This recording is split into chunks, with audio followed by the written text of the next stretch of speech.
William Sila is a sign language interpreter at the bottom end of your screen. We start on a rather sad note where a mother has been arrested in Kajiado Central for allegedly wrapping a newborn baby in a plastic bag before stowing the infant in a bucket where the baby died. The disturbing incident happened in the 18-year-old girl's home, which she shares with her parents. Edith Kimani has the full details of this story that may be disturbing to some of our viewers. The lazy swing of a bucket in a police officer's hand opens a scene for a most disturbing tale. The officer suspects a newborn has been stuffed in the bucket. Her suspicions are confirmed. Sealed tight in 2 polythene bags are the bloody remains of a baby that was denied the chance to life by its own mother. The women of the sleepy Kiret village look on from a distance. The scene is not for the faint-hearted. Villagers here say Anwanjala, the mother of the child, carried her pregnancy to full term. But when her sister-in-law came to visit, Anne was no longer pregnant and the baby was missing. Asked where the baby was, Anne apparently said the child had fallen in the pit latrine. The family house where the girl is sharing the same house with her parents, but different rooms. When the police visited the scene, they found the body of that child in a paper bag inside a bucket, a water bucket. Anne's father has vehemently denied any knowledge of his daughter's actions. In fact, he now says he wants nothing to do with her.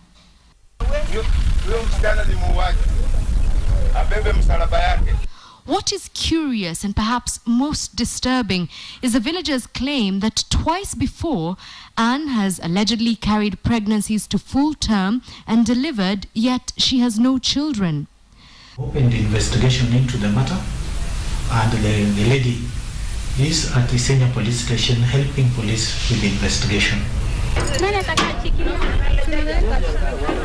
The bucket with its contents is placed on the back of a police truck, and just like that, Anwanjala's baby, nameless and faceless, is taken from the place it was born and killed, ending what will no doubt be a story told and retold in this small village.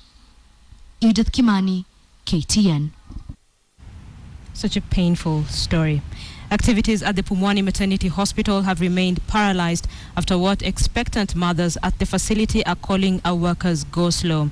The go-slow entering its second day has seen mothers stranded and forced some infants to be transferred to another hospital. Doors at the Pumwani Maternity Hospital remain open, but services at the facility are not forthcoming. This after staff members here decided to effect a go-slow following claims of harassment and intimidation from the facility's management. The staff members claim they are being frustrated by the management over rising cases of child theft at the institution. It's a go-slow that follows weeks of controversy surrounding the death of a pair of twins at the institution in January. Pumwani's administrators were held up in a meeting this afternoon over the go-slow that has seen 186 nurses down their tools. But even as the tug of war between the two sides continues, it is the newborns and the mothers here that are bearing the full brunt of the stalemate. Sasa mimi jana nikija kuona huyu msichana wangu, alafu wakaniambia nikamwambia nipeleke nasari nione mtoto wangu, nione mtoto. Kufika huko nikaenda nikakapata, lakini penye nimaliza kukaona nikaambiwa mpaka nitoe 1500 kapimwe ni kama kakona yellow fever. Magdalene's daughter, too distraught to speak on camera, says her ailing baby failed to get the required treatment on time. Sasa mimi nikienda huko kwa daktari kupeana hiyo pesa ndio atolewe damu, wakaniambia wamegoma, hawawezi toa, hawawezi hudumia. Sasa mimi msichana wangu akaniambia wenda madhi, mesikia fununu watapelekwa Kenyatta. The day-old baby did not make it. By the time the transfers were approved, it was too late.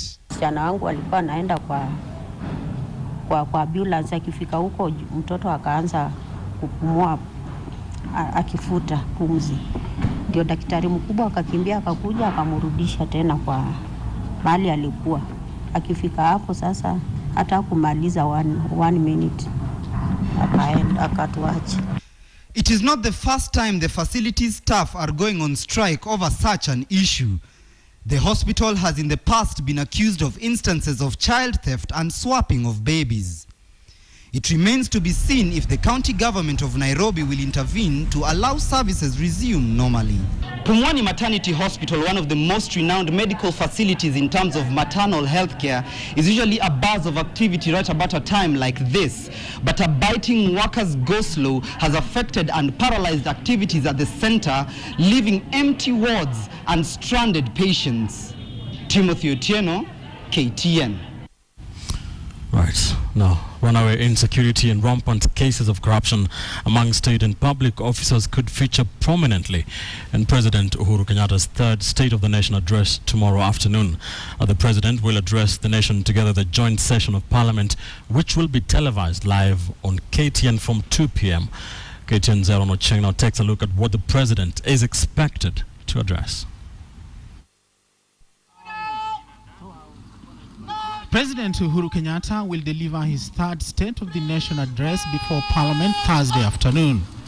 In the joint session of both houses of Parliament, the President is expected to inform Parliament on the national development agenda and update the nation on what the government has achieved so far. According to National Assembly Majority Leader Eden Duale, the President will update Parliament on various measures and strategies that the government has taken to combat terror in the country and in the region. We are faced with a serious threat from Al-Shabaab. And this is not only unique to Kenya, it is a global phenomenon. The ISIS in the Middle East, the Boko Haram in Nigeria. The President will also seek the Senate's support for the recently launched health equipment management program aimed at equipping 2 hospitals per county. Uhuru will be addressing Parliament at a time that he is under pressure to deal with rampant corruption in government. According to Duale, Parliament's commission, together with other institutions that provide oversight roles, have failed in the war against corruption. And of course, the President, as the leader of the country, in his address to Parliament tomorrow, I'm sure he'll have some wise words and way forward in an advice to Parliament in as far as redeeming its image on integrity issues. While accusing state officers of abating corruption, the head of state has issued several warnings to public officials to stop corruption, saying those caught will face the full force of the law. Na jameni hii kitu. Anyway, we have to bring it to an end. Na watu wajipange kwa sababu they will see something very soon. I'm telling you, that is for sure. The President is expected in Parliament shortly after 2 p.m. Thursday. The last time the head of state addressed a joint session of Parliament was just before he left the country to go to the ICC. Tomorrow, the head of state will deal with matters corruption and insecurity in the country. Aaron Ocheng, KTN, Nairobi. All right, so the entire country is waiting for that State of the Nation address that happens tomorrow. It forms the basis of a big question here on KTN Prime. You're asking, what do you think the President must address in his State of the Nation speech tomorrow? They tell us what you think. SMS your opinion to the number 22155. Tweet as well at Ben_Kitili, at KTN Kenya, and at Linda Ogutu. Shall be sharing some of your expectations on the President's State of the Nation address tomorrow. Now, as Uhuru prepares to give the State of the Nation address tomorrow, the dusk to dawn curfew in Lamu County is one issue the residents of Mpeketoni are hoping he will give direction on. It is now 9 months since it was imposed following last year's terrorist attacks. Even as President Uhuru Kenyatta is expected to make his first trip to the county since the attacks, the local leadership appears to have drawn the agenda. KTN's coast reporter Francis Ontomwa with that story. 6:30 p.m. in Mpeketoni, Lamu. The sun goes down, sinking with not just its flinching rays, but also the bustling life that has slowly started to pick up in this small town. The dusk to dawn curfew imposed last year following the brazen terrorist attack at Mpeketoni is one discussion that dominates here. ili tuweze kufanya kazi, tuweke security, lakini curfew imezidi, imepita mwaka.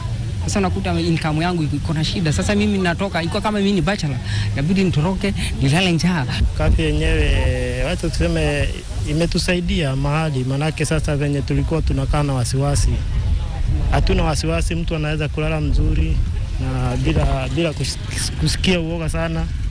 And to stave off the long arm of the law, such has become the norm, a race against time. Well, it's just a few minutes to 7 p.m. here in Mpeketoni, and as you can see behind me, all roads are deserted. Many people scampering back to their homes to beat the curfew deadline. Last year's deadly attack shook Lamu's main grain basket, the Mpeketoni market. Railing from the experience even more are traders who operate businesses at night. Like I can give you a good example of yesterday. Jana wamekuja hii town, and then a day before yesterday I have a hotel just right here. Wamekuja wameinflict fear, watu waende nyumbani. Watu wameenda nyumbani. Tumebaki mimi na wasichana yangu ya kazi. They come there around 8:30. Wakuje washike watu, waende waweke ndani watu without no good reasons. Mimi if I am not wrong, curfew inasema ukisipatikana nje. If you're inside your own compound, you're not supposed to be arrested. Learning too hasn't been spared. Schools have to readjust their program. What we should be doing now that we have electricity, we should be able to teach even in the night. But now we cannot do that because of the curfew. And for the first time since the attacks that saw over 100 people killed, President Uhuru Kenyatta is expected to make his first trip to Lamu, and to confront him will be this sticky issue. We think that curfew is a new mineral discovered in Lamu. It is not a mineral to us, but to some, it could be mineral. They are leaping out of it, might be. There is a probability of that. You cannot have a curfew in perpetuity.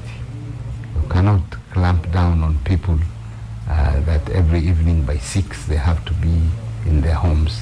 The ugly side of the curfew came to the fore when 22-year-old Margaret Njeri was killed, allegedly by a police officer during the enforcement of the curfew. Francis Ontomwa, KTN, Lamu.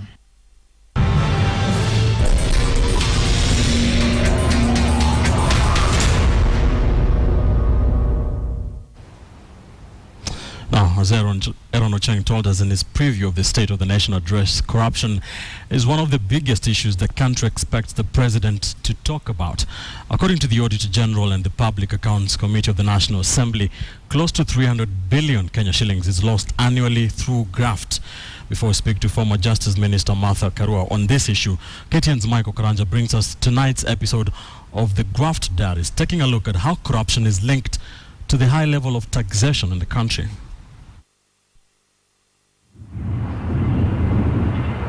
Kenya has remained relatively stable over the years, while the government continuously goes out of its way to make the country an attractive investment destination.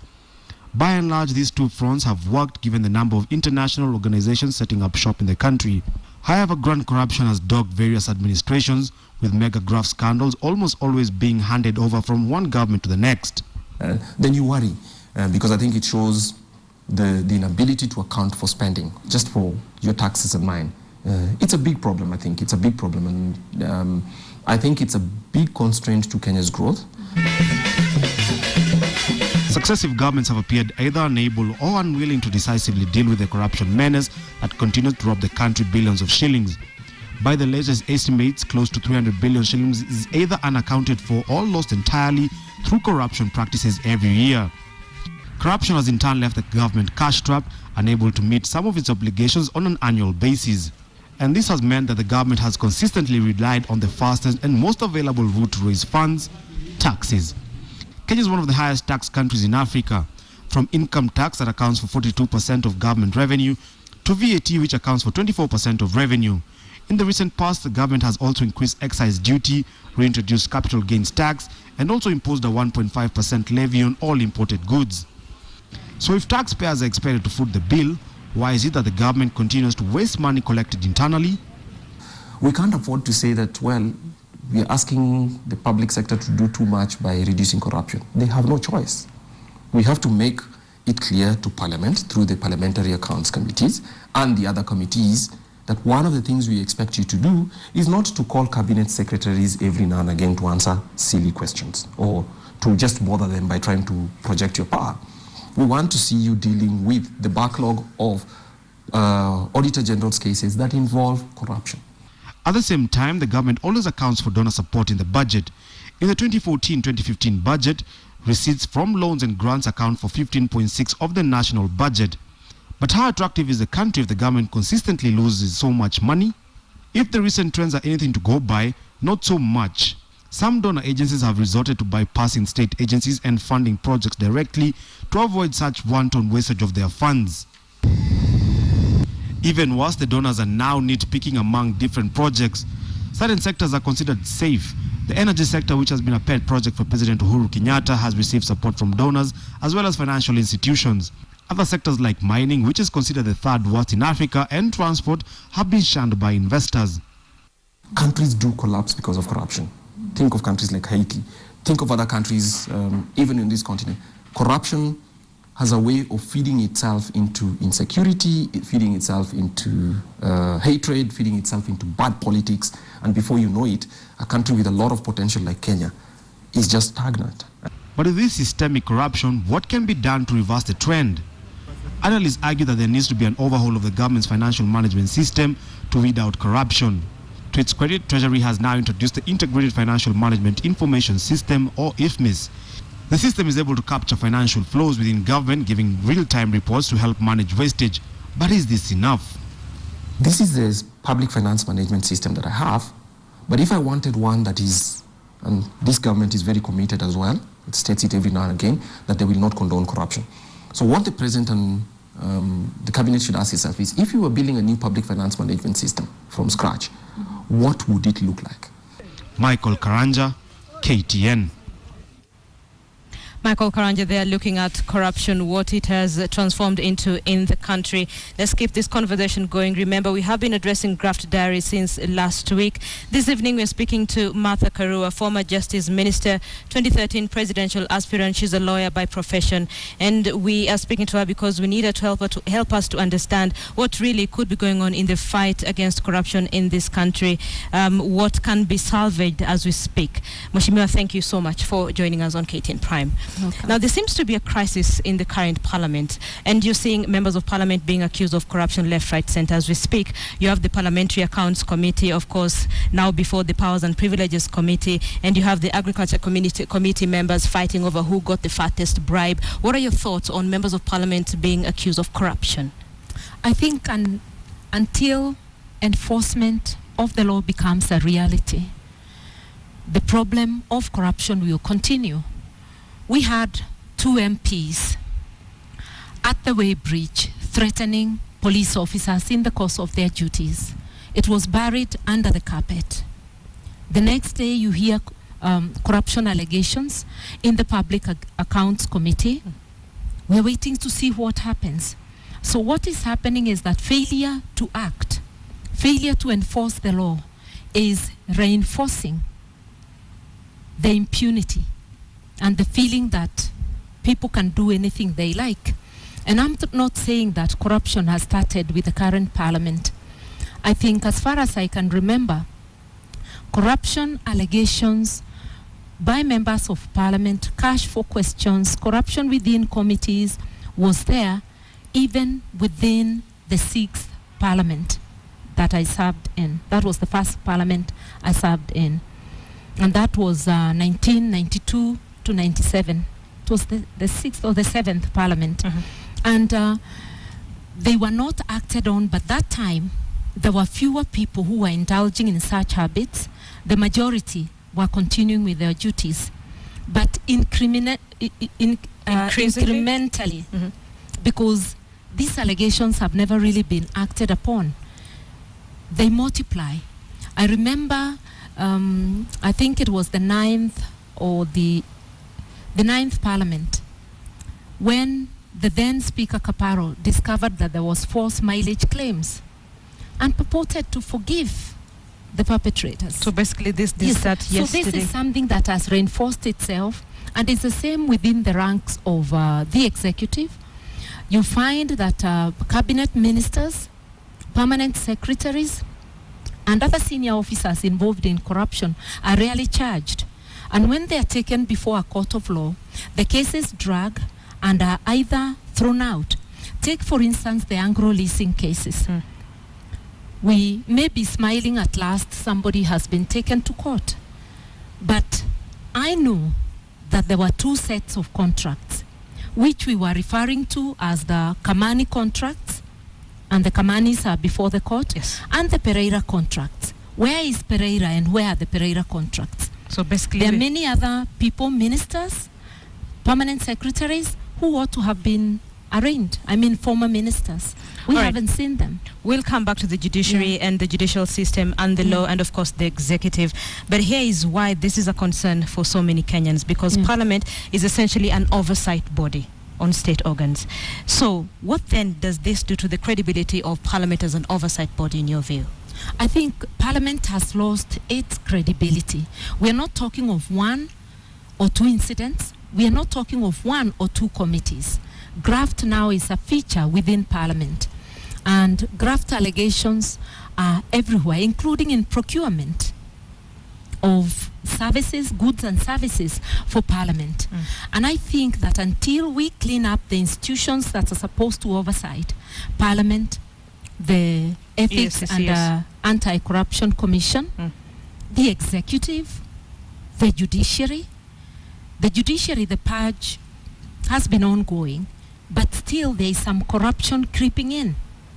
But maybe the biggest thing I should say to fellow citizens is that until we, the citizens, fight corruption each from where we are, we shall keep on infecting and reinfecting any institution that is cleaned up. All right. So this issue of corruption has had so many leaders talking about it, including the executive, the president, and the deputy president as well. Let's listen into what Deputy President William Ruto had to say on corruption allegation on members of Parliament. We want to tell our members of Parliament they must come together to protect the integrity of Parliament. What is at stake when we hear of all these allegations of corruption and bribery in Parliament? It is an indictment on the August House. It is a disgrace to their mandate as legislators. It is an insult to the electorate who elected Parliament, and it is a shame to our country. Are those sentiments you share? Parliament is a big letdown in the fight against corruption in the country? I'll say very well said, Mr. Deputy President. But your actions are so loud, I can't hear what you say. He himself, his name came up in the Langata Primary School land grabbing. Yeah, the playground. And the fact that those things have not been conclusively dealt with. So long as the names of people in high office are coming up and are not cleared, whatever they say will never be heard or acted upon. And I'm sure members of Parliament and Kenyans will not take seriously statements from leaders who themselves are being mentioned in corruption scandals. And the tragedy in Kenya is that people around the highest offices are being mentioned in corruption cases. You can imagine then Parliament, members of Parliament will feel comfortable.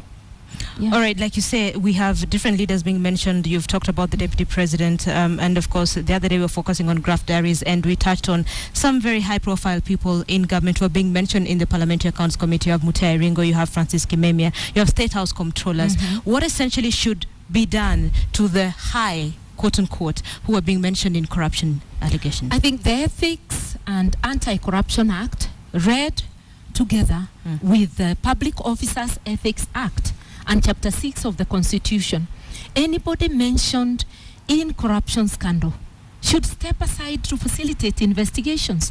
You remember, in the 10th Parliament, a lot of people stepped aside. Not just the 10th. It started in the 9th Parliament, and it started when I was Minister for Justice, because I came in immediately after the failed referendum.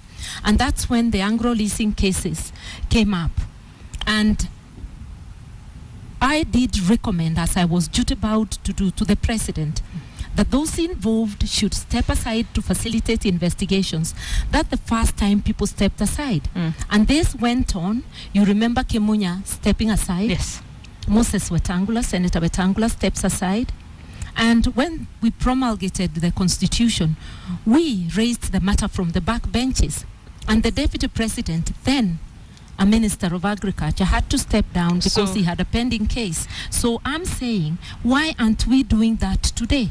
That anybody mentioned, whether it's the chairman of the Electoral Commission, why are they not stepping down? Including the Deputy President. To anybody mentioned and there is evidence, step aside and facilitate investigations. Then people will know that it is very costly to indulge in corrupt practices. Okay, so this is why this issue of corruption in Parliament is disturbing to a lot of Kenyans, because the other body that is mandated now to look at corruption issues, that is the Ethics and Anti-Corruption Commission, has been embroiled in tussles left, right, center. You have two commissioners basically petitioning, apparently petitioning the president to remove their chair, that is Mumo Matemu. Then you have Mumo sending the deputy CEO Michael Mubea on forced leave, is then reinstated by the CEO. What do you think about what is happening at the EACC? I think it's really very serious, and it has completely destroyed the credibility of that organization. Two commissioners cannot send a petition to the president and then purport to withdraw it. Once you have sent, you have to tell us whether those issues are issues you dreamt of and whether they were real. And if you are purporting to withdraw, your own credibility is also on the line. So the bottom of it is the credibility, if there was any, of that organization is completely destroyed. And look at them fighting about who should be taken to court and who should not. How are we expected to actually think that they can ever be fair? Those are very serious issues that need to be dealt with. And then how will Parliament address such issues if Parliament itself is limping under the weight of corruption allegations? So basically we have no one to champion the war on corruption in the country.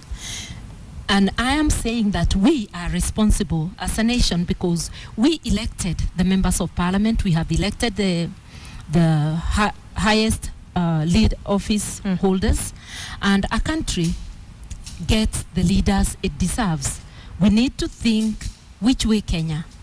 We cannot elect the people who perpetuate corruption and expect that they will be able to fight corruption. And this is right from the ward level. And I am not saying that every elected leader is corrupt, but if we put in corrupt people, then deliberately and with information, then these people are going to paralyze any fight against corruption. And that's where we as Kenyans also should take the blame. Mheshimiwa, let's now touch on the highest office in the land, that is the executive. Let's listen into what President Uhuru Kenyatta has had to say on corruption in the country. We will hold our anti-corruption bodies accountable now going forward, and that there is no sacred cow in this government, none, including myself. There is no sacred cow, including myself. Do you see a will within the Jubilee government to fight corruption? I will say, Mr. President, well said, but your actions are so loud, we can't hear what you're saying. Until the day he cracks the whip on corrupt officers, we shall say talk is cheap. You can say it. You can say how you will fight corruption. But the day he cracks the whip, is the day Kenyans will clap and say, our president is a man of action. All right, so the day he cracks the whip. So what essentially do you expect the president to do? I would expect anybody named in his government, whether it's the chicken gate, whether it's land matters, apply the law. Let them step aside. Then we will know you are serious. Whether it is the highest officer in your own office, because there are officers next to him who are also being mentioned. Get them out. So does the back essentially stop with the president? With the president, because although we have independent institutions, the president is the overseer of all. He is the one who has to ensure that institutions are functional. So it is his duty, and the failure of the Jubilee government in fighting the fight against corruption must be laid at the door of the presidency. Right, as we have this conversation, there's something that's going to be put on Super Bowl that is part of the Jubilee Manifesto. Yeah. What they said they would do on corruption, there we go. Cleaning up the mess. That is some of the promises they gave Kenyans as they were getting into office, give the EACC the power to prosecute corruption cases as happens in other African countries. So as we have this conversation, keep your eyes on this Super Bowl, because then it will give us an indication of whether or not the Jubilee administration has managed to tame corruption during its tenure.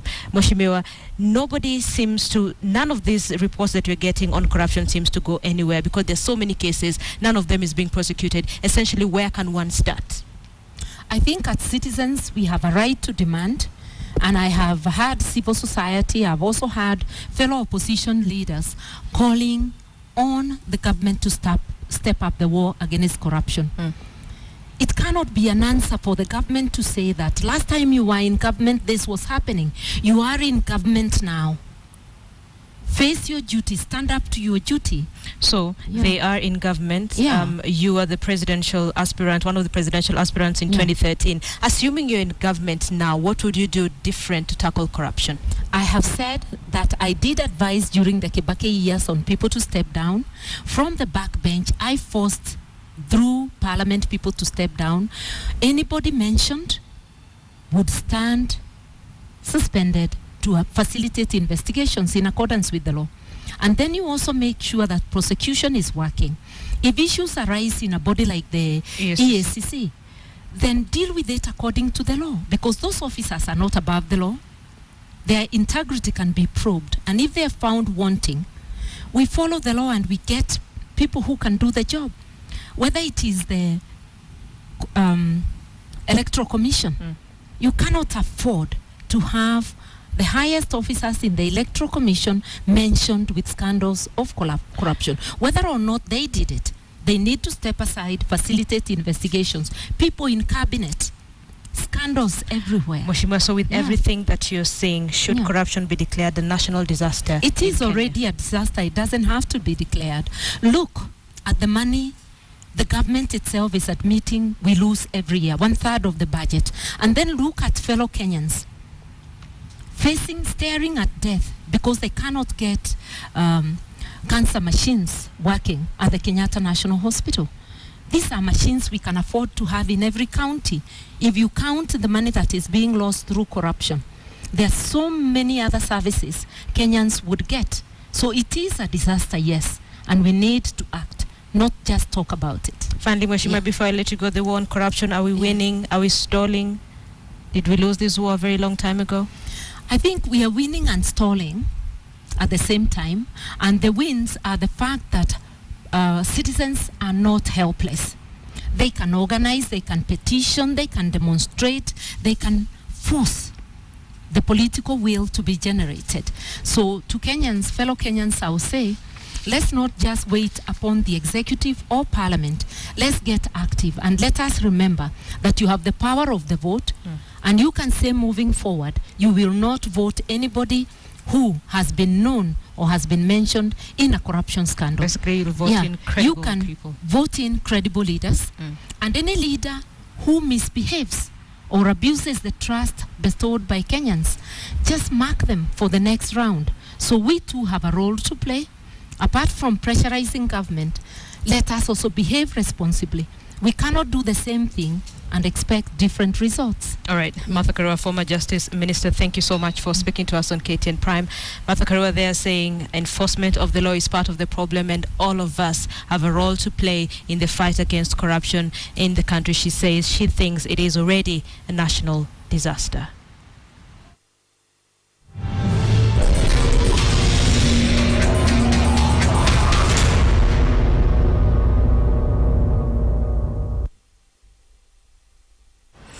All right, so this conversation is part of our big question tonight. We're asking you, what do you think the president must address in his State of the Nation speech tomorrow. Remember, he's giving that speech, and we will cover it live for you here on KTN. Lots of expectations from Kenyans really on what they expect the president to cover in his State of the Nation address. We'll be sampling some of your expectations during this bulletin. You're watching KTN Prime.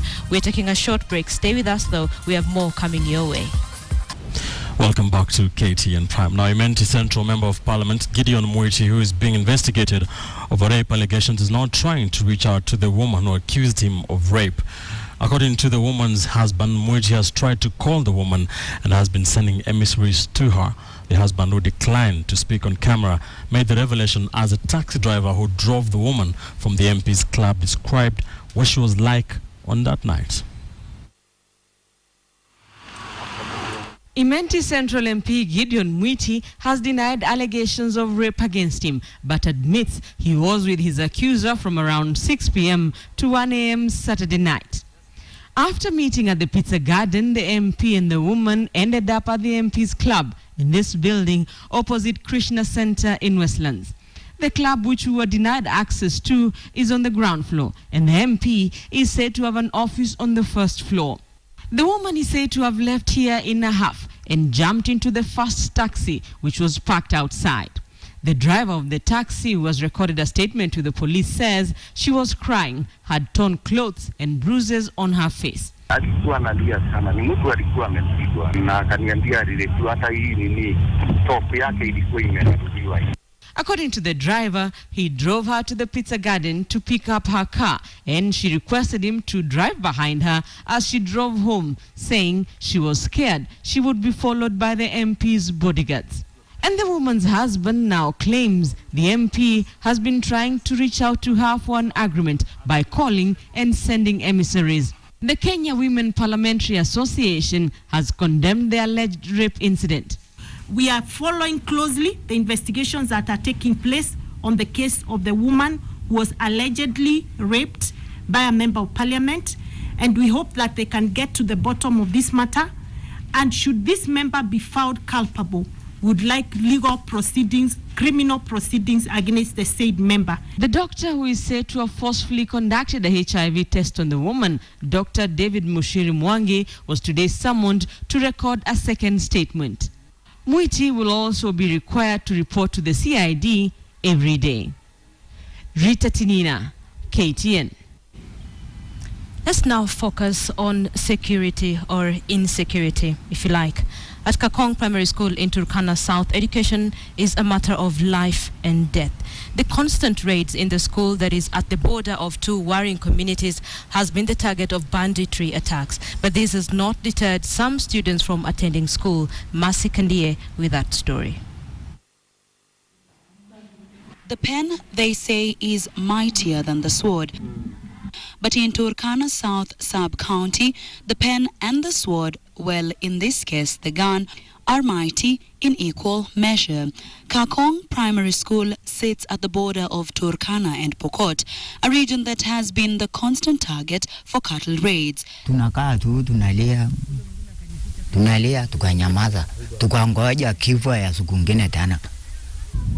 Lekoswam and Ngarok are among the Kenya Police reservists that keep guard voluntarily. Their AK-47 at hand, their eyes to the vast hilly Turkana terrain. The raids here are random, no particular time, so they sit vigilant. It's the future they protect. Yini wanapuzi ni nachongwa kabisa. Nachongwa area. The walls of the school are the constant reminder that the enemy is never too far. The targets are usually the grazing animals in the school compound.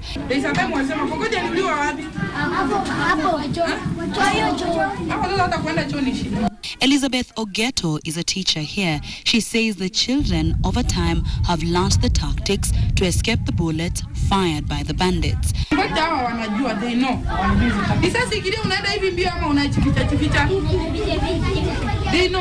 These young ones brave enough to come to school, unsure of when the next raid will happen. The free food given in schools is another encouragement to attend class, especially during the drought, but the numbers, according to the teacher, is drastically reducing. Nursery class is empty today. There was a raid yesterday. As most of the classes come up, supposed to do the talk hapa. Kuna kitu italini hapa. Ni kufanyia kila mtu hapa kabisa. Some of the infrastructure very poor. Kila kitu very poor. Security very poor. Despite the pursuit of education being a matter of life and death, every day as the children attend class is a step closer to achieving their dream. And as the KPR face Lokwar Mountain, where the attackers are believed to come from, they face it knowing the future is bigger, brighter. Education, they say, will better society. Marcy Kandia, KTN, Turkana County. Well, a very good evening and welcome to KTN Business. You're just in time to catch the latest stories making headlines in the world of business, and I'm Abi Agina. The Kenya Revenue Authority wants the government to retire existing tax incentives and concessions offered to foreign investors so as to grow revenue collection and accelerate national development. Speaking at the ongoing 17th Biannual Ambassadors and High Commissioners Conference in Mombasa, KRA's Commissioner General John Jiraini says the effects of tax incentives such as the 10-year tax holiday, duty-free import of materials and inputs, and 100% capital investment deduction for manufacturing had little, if any, impact on investor confidence. The taxman cited studies show that political stability, security, access to the regional market, and the energy costs shape investment decisions better. And now to a new segment. Building a house is one thing, but making a smart and breathtaking interior is a different ballgame altogether. Tonight on our inaugural weekly segment, The Adventurer, KTN's Charles Gitonga speaks to Ismail Wakone, an entrepreneur who has found a niche in interior design, minting up to 15 million shillings in annual turnover. Take a look. The interior design industry is growing at a rapid rate in the country thanks to a blossoming real estate sector which is presenting an opportunity for entrepreneurs to grow. One of such is the founder and CEO of Wakone Interiors, Ismail Wakone. Thank you. Design is thinking made visual, because to design something, you have to think of something, you see? That you can see like a wall, you look at it, and then you see this wall, I can break it into two, or I can leave it a plane. We started in 2010, we was a group, and then by then we were just doing tile work and pasting. We had not specialized on gypsum boards, no. But to date now, we have special trained guys, with a pack training from classic molding. With that training, at least we had to come up with something big. So right now, if you get a client, you can design the whole house and do everything in the house, including even curtains. You can choose for them the curtains, the furnitures, the color that they're supposed to be. You recommend beautiful colors for them. For starters, we had nothing before because we just came as a group, we joined. We used almost 300,000 to do the marketing for our business. Most people are investing in real estate, so you can't say that you can't get work. Work is there. We've done restaurants, we've done hotels, we've done mansionettes, so even offices, we do even offices. If you do one job, then it will refer you to the next one. For you to do what you do best, first of all, you have to have a team. You need to have tools, for everything. You can't say that a client wants this and you say that you don't have anything to produce this. You always have to have. You must have tools. You must have a good workmanship. We've employed a lot of guys, you know, the graphic designers, the ones who are supposed to do the designs, and then come up with variety choices for a client.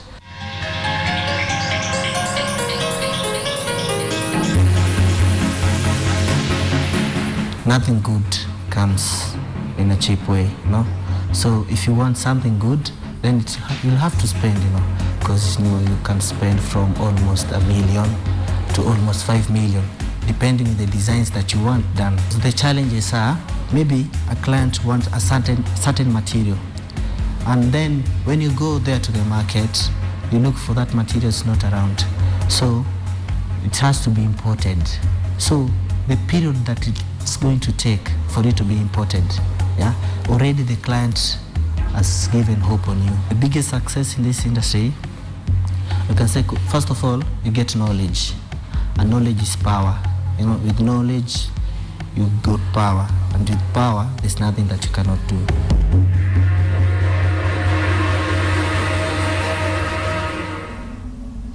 Well, indeed, our premiere edition there of The Adventurer, and as he said, nothing good comes easy.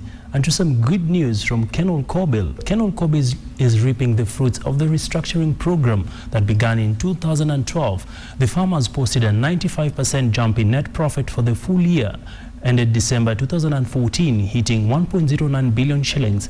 Despite posting a 16.5% reduction in sales over the year, Kenol Kobil grew its gross profits by 5.5 billion shillings thanks to increased focus on high-margin products.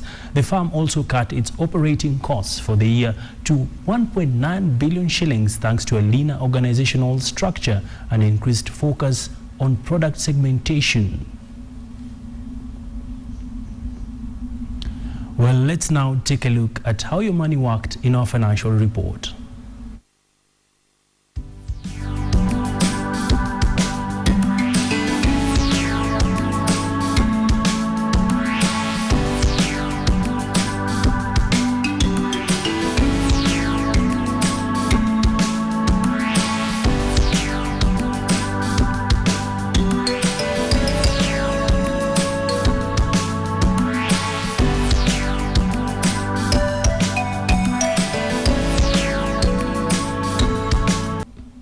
An action-packed and sport day it is, and welcome to today's edition of KTN Sports. My name is Moses Wahesi. Starting on a football gear, KCB Football Club left the scoring skills in Nairobi as they traveled to Mombasa, where resilient Bandari sank them 3-1 in a Kenyan Premier League match.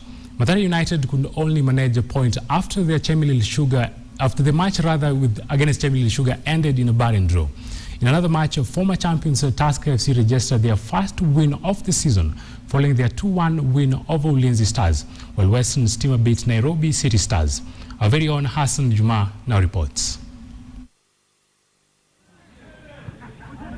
Buoyed by the presence of the 12th man, Western Stima edged out, visiting Nairobi City Stars 2-1. The hosts went ahead in the 41st minute through a Edmond Mauda's tap-in from Ronnie Kagunzi rebound. Nairobi City Stars leveled in the 47th minute thanks to Oscar Mbugua's long-range shot that was parried into the path of Dan Makori. Benjamin Mauda made sure of the 3 points. Coastal side Bandari came from a goal down to beat Bankers KCB 3-1 at their Mbaraki backyard.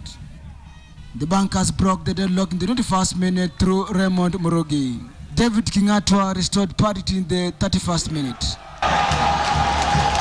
Before Ugandan import George Abege took Tohir Muhyiddin's charges ahead in the 40th minute. Substitute Juma Masri took the match beyond the Bankers' reach in the dying minutes of the match to send the Dockers to second in the league log. Mathare United and Chemelil Sugar shared the spoils at the Nyayo National Stadium. Mathare United drew first blood through Eric Mata in the 21st minute from a corner with the visiting Sugar Millers defense caught napping. Collins Kisuya called in a long-range equalizer that could easily be one of the goals of the season. Mathare United coach Stanley Okumbi Rude missed chances. Kwa ni kama win kwa sababu ukiangalia kitu kama 10 to 20 minutes wamewaste. Of course walikuwa wanataka draw, sisi tuko tunatafuta win, so siwezi sema that ni positive pande yetu. Kwa najua game itakuwa ngumu, kwa hiyo ukiangalia Mathare ni timu nzuri, technically it's a good team, tactically it's a good team. Chemil coach Mike Murray hopes that he can build on this result going forward as he aims to finish in the top 8 bracket. Hassan Juma, KTN at the Nyayo National Stadium here in Nairobi. And now to some Athletics Kenya Union drama. Retired athletes and Athletics Kenya regional chairman have repeated their call to have their national chairman Isaac Kiplagat to step aside. Led by Vice Chairman Paul Mutui, they said that recent revelations that Kiplagat cancelled a deal with the Chinese manufacturer, and that is after signing a contract, is enough evidence and proper investigations need to be done. A representative of Pomoti Sports Firm is accusing Kiplagat of having cancelling a multi-million contract here in 2010 in favor of Chinese firm Nikkei. The contention, and as the chairman have been putting it, is that can we have the president and any other members or the former executive committee who have been mentioned in this kind of deal, please step aside so that we can have the whole saga be properly investigated. The government should form a probe committee to investigate AK sponsorship deals with local and international partners to ascertain the truth. AK officials, Isaac Kiplagat and Okeo, who are in the middle of the Famosa marketing and saga, act without authority of the AK executive, must step aside, let independent body carry out independent investigations. To matters golf. Mumias Golf Club's Dismas Indiza climbed to the leaders board on the second day of the annual Jamii Telecommunications Golf Tournament being played at the Muthaiga Golf Club. Indiza, who is primed for the next month's Kenya Open Golf Tournament, took charge of the strong field as he dropped only one shot at the third hole after chipping a shot off the green. Indiza produced his usual power fairing in 4 birdies at the 10th, and then the last 3 holes to fend off competition from Greg Snow in a record of 70 points. To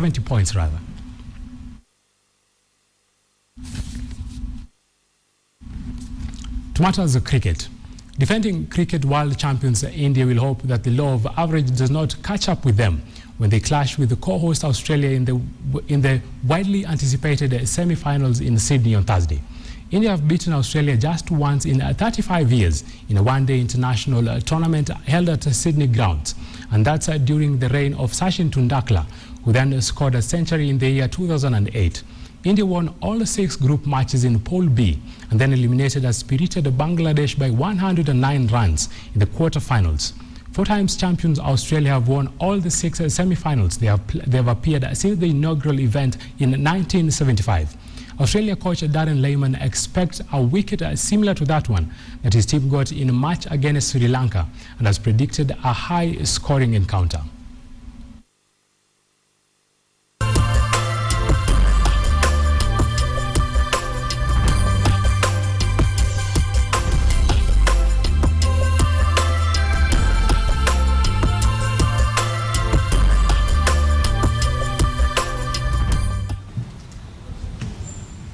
So tomorrow, starting 2 p.m., the State of the Nation address by President Uhuru Kenyatta, his third, will be on KTN Live. On the big question tonight, we are asking you, what do you think the President must address in his State of the Nation speech tomorrow?